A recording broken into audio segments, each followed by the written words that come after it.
बिस्मिल्लाहिर्रहमानिर्रहीम। अस्सलाम वालेकुम नाज़रीन, आप यूट्यूब चैनल देख रहे हैं। मैं इमरान ख़ान हूँ।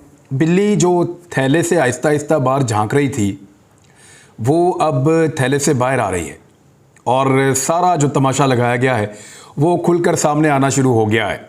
इसमें एक बहुत बड़ी शख्सियत की अपनी साख, उनकी अपनी क्रेडिबिलिटी जो है वो दाव पर लगने वाली है और आने वाले वक्त में उनके लिए मुश्किलात बहुत बढ़ जाएंगी। ये मैं बात कर रहा हूँ आने वाले चीफ जस्टिस ऑफ पाकिस्तान जनाब जस्टिस काजी फ़ाइज़ ईसा साहब के बारे में। पहले ही वो बहुत सारी कंट्रोवर्सीज़ के अंदर रहे या उन्हें रखा गया और उसके बाद दोबारा उनको बहुत सारी कंट्रोवर्सीज़ के अंदर अब डाला जा रहा है और इसके लिए ज़िम्मेदार कोई और नहीं, उनके खैर ख्वाह हैं। वो लोग हैं जो हमेशा से उनका नाम लेते रहे हैं और उनकी बदनामी का बायस बनते रहे हैं। अब ज़रा कहानी आप सुन लें, मैं आपको स्टेप बाय स्टेप बता देता हूँ कि एक्चुअली ये हुआ क्या है और ये भी बता देता हूँ कि जजेस के ऊपर जो गंदी कंपेन चलाई जा रही है उसको कैसे काउंटर किया जा सकता है बड़े आराम से। लेकिन पाकिस्तान तहरीक-ए-इंसाफ जजेस के ऊपर कीचड़ उछालने या उनकी निजी ज़िंदगी को या उनकी फैमिली के अपने ज़ाती ख्यालात को किसी जगह पे उनके करियर में या उनके मनसब के ऊपर बोझ बनाने पे पाकिस्तान तहरीक-ए-इंसाफ तैयार नहीं है। अब ज़रा आप देखें, पाकिस्तान तहरीक-ए-इंसाफ मुज़ाकरात के लिए तैयार है। पीडीएम इंतखाबात से फरार हो रही है। पीटीआई मुज़ाकरात के लिए तैयार है और नवाज शरीफ हुकूमत और पीटीआई के दरमियान मुज़ाकराती अमल को सबोटाज करने पर तुल गए हैं। यानी नवाज शरीफ साहब ये चाह रहे हैं कि हुकूमत और पीटीआई के दरमियान जो मुज़ाकरात हो रहे हैं वो मुज़ाकरात अब ना हो। नवाज शरीफ साहब इस अमल पर तुल गए हैं कि मुज़ाकरात किसी तरीके से मुअख्खर हो जाएं। अब आपको समझ आ जानी चाहिए कि वज़ीर दिफा कह रहा है कि पता ही नहीं कैसे परवेज़ इलाही के घर पे अटैक हो गया। एहसन इकबाल कह रहे हैं कि ये तो परवेज़ इलाही को मशहूर करने की साजिश है। तो भाई अगर इसी तरह बंदे मशहूर होते हैं तो आप लोग भी अपने घरों पे हमले करवा लें, अपने दरवाजे तोड़वा लें, अपनी ख़वातीन को चादर और चार दीवारी का तकद्दुस पामाल करवा लें, आप भी मकबूल हो जाएं। यानी सियासत में अगर मकबूलियत का ये आसान तरीन तरीका है तो पंजाब में तो हुकूमत निगरान है, आप अपने घरों पर भी अटैक करवाएँ और मकबूल हो जाएँ। तो ये कहने में आसान लगता है, इन चीज़ों का सामना करने में थोड़ी दिक्कत होती है। बहरहाल ये आपने सुना वज़ीर दाखिला को, उन्होंने कहा उनको तो टीवी पे पता चला कि परवेज़ इलाही के घर पे अटैक हो गया। वज़ीर आला पंजाब जो है निगरान, वो इसको ओन करने को तैयार नहीं है। आईजी पंजाब लोगों को जवाब दे रहा है कि मैं तो पाकिस्तान में ही नहीं हूँ। जितने अहम लोग हैं वो पाकिस्तान में नहीं हैं। तो ये कार्रवाई डाली किसने और डलवाई किसने? एक्चुअली ये कार्रवाई लंदन प्लान का हिस्सा है, जो इमरान खान साहब ने भी कहा। कैसे? क्योंकि लंदन में बैठा हुआ शख्स नवाज शरीफ इलेक्शन से खौफजदा है। पहले वो गिरफ्तारी से खौफजदा थे, मुकदमात से खौफजदा थे, इंसाफ से खौफजदा थे। अब नवाज शरीफ साहब जो हैं वो इलेक्शन से खौफजदा हैं और उन्हें यह पता है कि वापस वो आ नहीं सकते। अगर वो वापस आते हैं तो गिरफ्तार होना पड़ेगा या केसेस का सामना करना पड़ेगा। फिर अगर आ जाते हैं तो मुल्क से निकलने की क्या गारंटी है कि मुल्क से बाहर निकल जाएंगे? ऊपर से इमरान खान साहब चैलेंज कर रहे हैं कि आ जाओ नवाज शरीफ, दोनों अपना अपना नाम ईसीएल में डाल देते हैं, ना मैं बाहर जाऊं ना आप बाहर जाएं, फैसला कर लेते हैं, इलेक्शन भी हो जाएगा, इंसाफ भी हो जाएगा। तो नवाज शरीफ साहब जो हैं उनके लिए बड़ी दिक्कत है, वो वहां से कोशिश कर रहे हैं कि इलेक्शन ना हो। तो अब आपको समझ जाना चाहिए कि परवेज़ इलाही के घर के ऊपर जो अटैक हो रहा था, अगर इमरान खान कह रहे हैं कि ये लंदन प्लान का हिस्सा है तो उनके कहने में वजन है। दूसरी जानिब मुस्लिम लीग नून का जो मुशावरती इजलास है उसके अंदर की कहानी बाहर आई है, मुख्तलिफ मीडिया चैनल्स ने दी है और नवाज शरीफ कह रहे हैं कि एक दिन के जो इंतखाबात का मुतालबा है उसके ऊपर सारे स्टिक रहें। तो वो तो ठीक है, एक दिन इंतखाबात का जो मुतालबा है कि इकट्ठे करवाए जाएं तो बड़ा अच्छा मुतालबा है, लेकिन अगर इकट्ठे करवाए जाएं तो इनका क्या करना है? जो दो सूबों के अंदर असम्बलियाँ तहलील हो गई हैं, जो आधे से ज़्यादा पाकिस्तान के अंदर असम्बलियाँ तहलील हो गई हैं, इनका फिर क्या करना है? और जो पाकिस्तान तहरीक-ए-इंसाफ के इतने सारे MNAs कौमी असम्बली का हिस्सा नहीं रहने दिए गए या उन्होंने पहले इस्तीफ़ा दे दिया था, बाद में जाना चाहते थे, पहले मानते नहीं थे, अब उनको आने नहीं दे रहे। यानी जो पॉलिटिकली सूट नहीं करता उससे भाग जाते हैं। तो उसका क्या करना है? पाकिस्तान में तो तकरीबन 60% नशिस्तें खाली पड़ी हैं, उन पे फिर आपको इलेक्शन करवाना पड़ेगा और इलेक्शन करवाए बगैर आपका गुजारा नहीं होगा। तो नवाज शरीफ साहब जो है वो ये तो कह रहे हैं कि ये किया जाए, लेकिन कैसे? अब इसमें एक जो बड़ी अहम चीज़ है वो मैं आपको बता देता हूँ। मुस्लिम लीग नून ने कहा है, ये खबर आई है और खबर एक्सप्रेस न्यूज़ पे भी छपी है। खबर ये कहती है कि आला अदालती शख्सियत के ओहदे ओहदे पर बरकरार रहने तक इंतखाबात नामंजूर हैं, ये नून लीग ने कहा। ज़रा गौर कीजिएगा कि बिल्ली अब थैले से बाहर आ रही है। ज़रा आप बिल्ली देखें किस रंग की है, और आप ये देखें कि बिल्ली के अंदर से स्मेल कितनी आ रही है। इसको बिल्ली को इन्होंने नहलाया भी नहीं है और बेड़ा गर्क किया हुआ है, इतने अरसे में बोरी में रखी हुई थी और अब जब बिल्ली बाहर आ रही है तो ताफुन फैल रहा है। बाहर क्या आ रहा है जी, आला अदालती शख्सियत के अपने ओहदे पर बरकरार रखने तक इंतखाबात नामंजूर। यानी साफ लफ्ज़ों में कहें तो वो जस्टिस उमर अता बंदयाल साहब जब तक चीफ जस्टिस ऑफ पाकिस्तान है तब तक उनको लगता है कि वो इलेक्शन में ना जाएं तो बेहतर है, ये PMLN को लगता है। अच्छा, उमर अता बंदयाल साहब क्या इलेक्शन में धांधली कर सकते हैं? नहीं कर सकेंगे। यही जस्टिस उमर अता बंदयाल साहब हैं जिनके अज खुद नोटिस की वजह से इमरान खान साहब की हुकूमत आज पाकिस्तान में नहीं है और PDM की जमातों की हुकूमत आज पाकिस्तान में है। इन्हीं जज साहब ने अपने बेंच के साथ साइफर को खोले बगैर, साइफर को देखे बगैर डिप्टी स्पीकर की रूलिंग के ऊपर फैसला दे दिया था। हालांकि डिप्टी स्पीकर ने रूलिंग साइफर की बुनियाद पे दी थी, लेकिन साइफर जैसी बुनियाद को देखे बगैर रूलिंग के खिलाफ फैसला दे दिया था। यही मुअज़्ज़िज़ जज साहिबान थे, यही लोग थे। लेकिन उस वक्त जो है वो सराहा गया, खुशियां मनाई गई। लेकिन अब कहते हैं कि इलेक्शन में जाएंगे तो ये वाले जजेस नहीं होने चाहिए या ये वाले जज साहब नहीं होने चाहिए। वजह क्या है? एक्चुअली काजी फ़ायद ईसा साहब के लिए मुश्किलात पैदा की जा रही हैं। PMLN को यह लगता है कि इलेक्शन में जाने के काबिल वो अगले 1 साल तक भी नहीं हो पाएंगे। तो कौन है जो इनकी हुकूमत को लंबा ले जा सकता है या तवील कर सकता है? अगर आप निजी महफिलों में PMLN के लोगों से मिलें तो वो ये उम्मीद जाहिर करते हैं कि पाकिस्तान में कोई 2 साल के लिए ऐसा सेटअप लाया जाएगा जिसमें शहबाज शरीफ साहब वज़ीर आज़म के तौर पर बरकरार रहेंगे और ये निज़ाम ऐसे ही चलता रहेगा। और इसके लिए जो गुंजाइश पैदा की जाएगी वो सुप्रीम कोर्ट ऑफ पाकिस्तान से पैदा की जाएगी। और सुप्रीम कोर्ट ऑफ पाकिस्तान वो गुंजाइश कब पैदा कर सकती है? सुप्रीम कोर्ट ऑफ पाकिस्तान वो गुंजाइश तब पैदा कर सकती है जब वहाँ पे अपनी मर्जी के लोग बैठे होंगे। तो काजी फ़ायद ईसा साहब को मुतनाज़े किया जा रहा है। इलेक्शन में बंदयाल साहब के दौर में चले जाएं या काजी साहब के दौर में चले जाएं, क्या फ़र्क पड़ता है? क्या काजी साहब ने वहाँ बैलेट बॉक्स से भरने हैं या बंदयाल साहब ने बैलेट बॉक्स भरने हैं? ऐसा तो नहीं हो सकता और ये मुमकिन भी नहीं है। तो मसला ये है कि अपनी मर्जी के फैसले लेने हैं। और दूसरा एक ये खौफ है कि अगर काजी फ़ायद ईसा साहब चीफ जस्टिस होंगे और उस वक्त इमरान खान साहब पाकिस्तान के वज़ीर आज़म बनेंगे तो हमें पाकिस्तान से भागने में आसानी रहेगी। ये मैं उनके लोगों से सुनती हुई बातें आपको बता रहा हूँ। वो ये चेमगोइयाँ करते हैं निजी महफिलों के अंदर और साफ कहते हैं कि अगर काजी फ़ायद ईसा चीफ जस्टिस ऑफ पाकिस्तान हुए तो हमारे लिए पाकिस्तान से भागना, पाकिस्तान से निकलना या अपने केसेस के अंदर जान छुड़ाना मुश्किल नहीं होगा, क्योंकि कम से कम चीफ जस्टिस ऑफ पाकिस्तान तो मौजूद होंगे। और उमर अता बंदयाल साहब से इस किस्म के NRO की उनको तवक्को नहीं है, जिनको माजी में भी मिलता रहा है, अभी हाल ही में इन्होंने लिया है और जस्टिस उमर अता बंदयाल साहब की वजह से लिया है, क्योंकि उनकी वजह से ये हुकूमत इनकी बनी है, वरना ये हुकूमत बननी नहीं थी। तो काजी फ़ायद ईसा साहब के लिए बहुत मुश्किलात पैदा हो गई हैं। वो चीफ जस्टिस ऑफ पाकिस्तान बनने से पहले पाकिस्तान की तारीख के सबसे मुतनाज़े जज बन चुके हैं। पाकिस्तान में कोई जज जब मुतनाज़े होता है तो वो चीफ जस्टिस बनने के बाद होता है, यानी अगर वो चीफ जस्टिस बन जाएं उसके बाद मुतनाज़े हो जाएं तो वो एक अलग बात है। लेकिन काजी फ़ायद ईसा साहब खबरों में इतने ज़्यादा रहे, उनको इतना ज़्यादा डिस्कस किया गया और करने वाले ज़्यादातर PDM के लोग हैं। अभी अगर वो ये कह रहे हैं कि हमें नया जज चाहिए, यानी काजी फ़ायद ईसा साहब जब तक नहीं आते तब तक हम इंतखाबात में नहीं जाएंगे, तो इसका मतलब ये है कि वो काजी फ़ायद ईसा साहब को मुतनाज़े कर रहे हैं। वैसे वो दीगर कई हवालों से भी मुतनाज़े रह चुके हैं।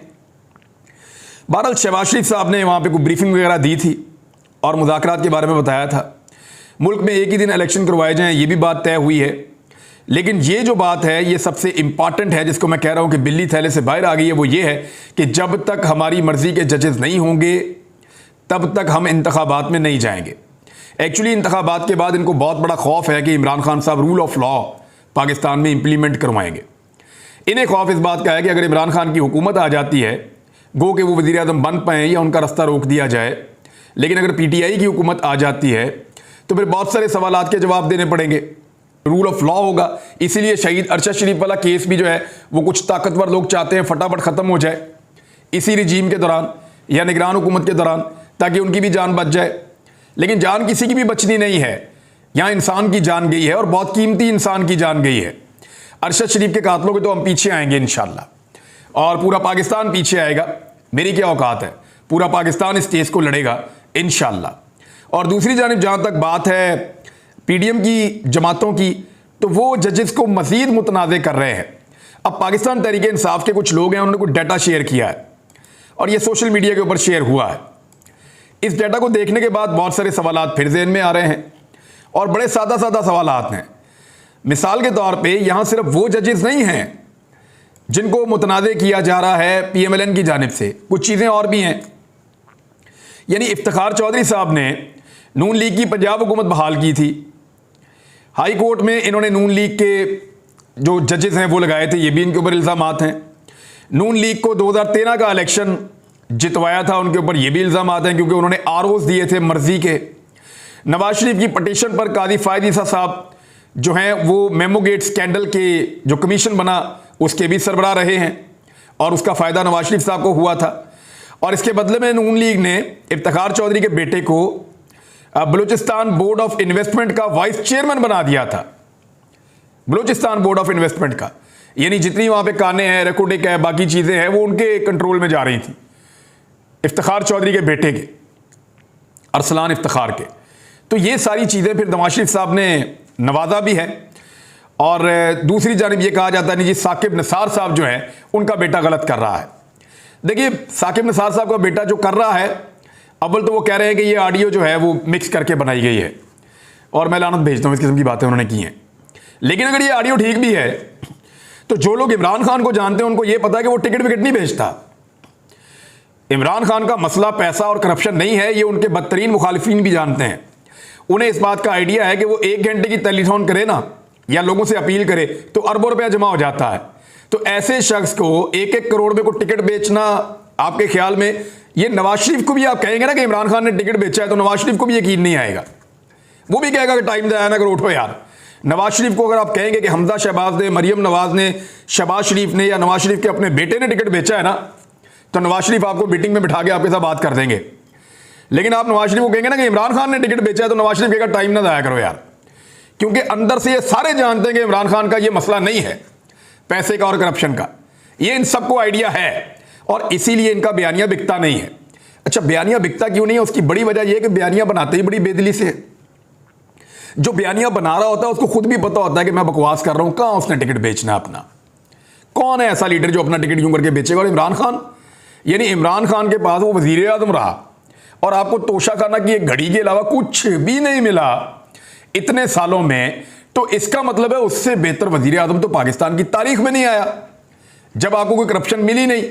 और आपका हर दूसरे दिन करप्शन का कोई ना कोई नया स्कैंडल निकल आता है, चाहे पुरानी हुकूमत हो चाहे ये हुकूमत हो। अभी शाहिद खाकान अब्बासी साहब ने अपने मुंह से कहा कि 20 अरब रुपए से ज्यादा का ये जो मुफ्त आटा बांटा है इसके अंदर करप्शन हो गया।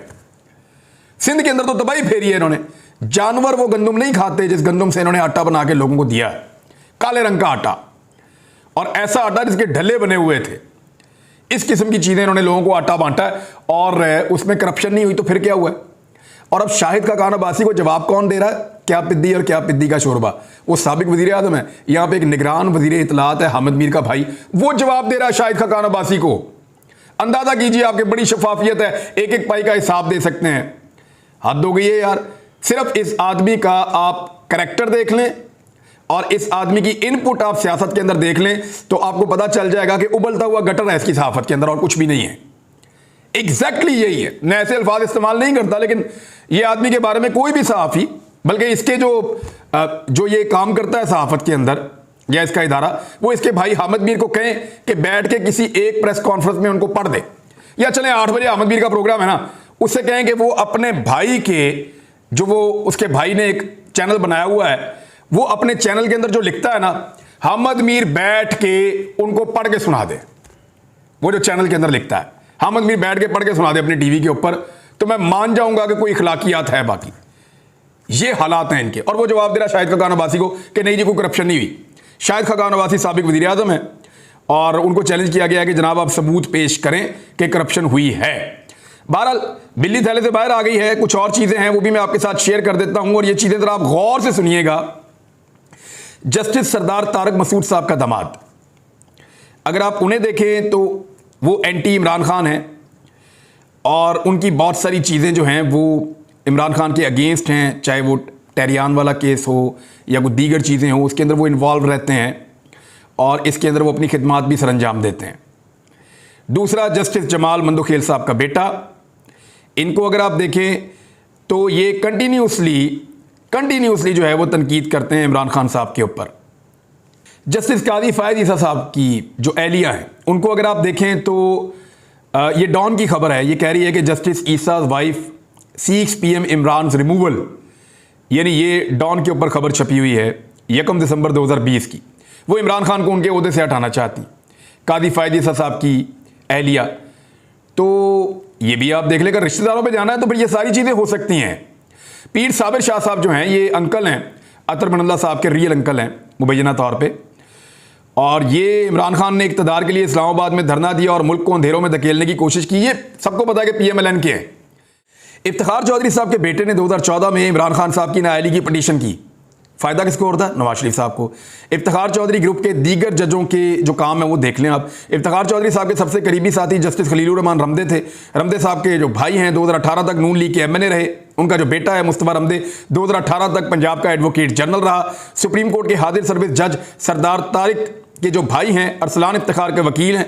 और 2012 में जब स्कैंडल आया, ये उस वक्त की बात मैं आपको बता रहा हूँ, सरदार तारिक मसूद के दामाद हसनैन चौधरी इमरान खान की नाअहली के पटिशनर का 2022 में वकील था। सुप्रीम कोर्ट के हाजिर सर्विस जज कादी फ़ायद ईसा की बीवी इमरान खान की नाअहली की पटिशन दायर कर चुकी हैं। एक और हाजिर सर्विस जज जो हैं जमाल मंदोखेल साहब का बेटा ट्विटर पर एंटी इमरान ट्वीट्स करता रहता था।